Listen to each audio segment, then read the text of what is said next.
Binaba ko ng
so malamig.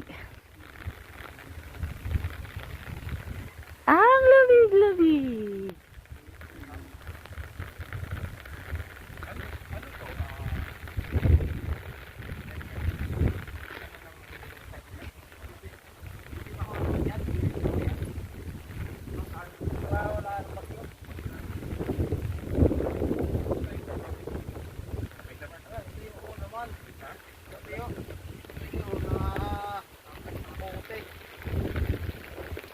Naman ang bunga pati puno wala ko yung tubig pa yan puno mo tuyo pati yun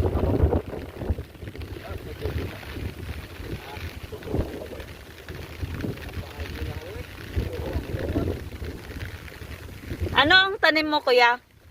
Kamatis?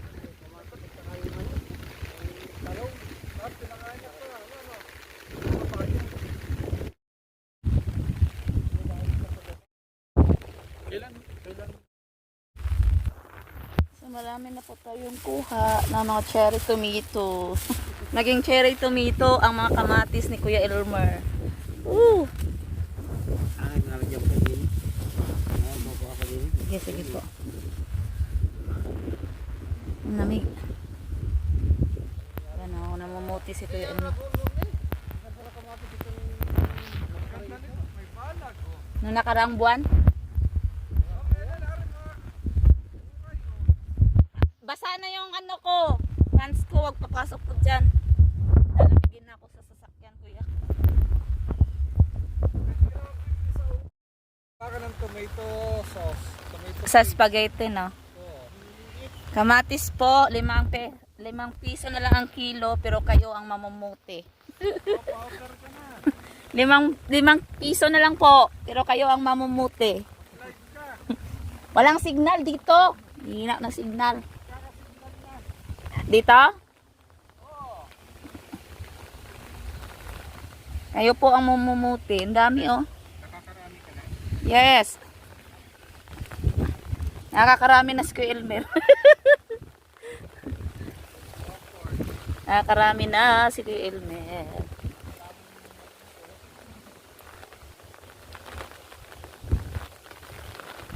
Ayan, ang sayang talaga. Sobrang dami. Ikaw yung manghihinayang.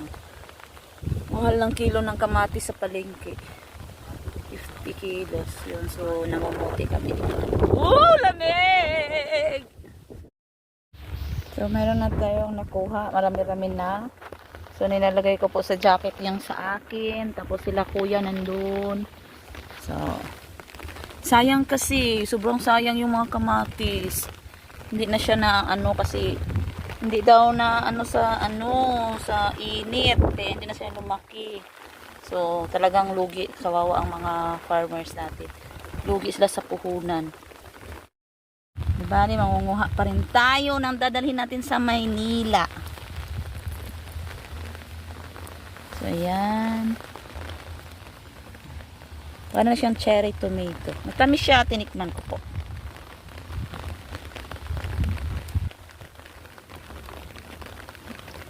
Sila manguray ani sasakyanan unya nga pertimang nabasa naman ni ani.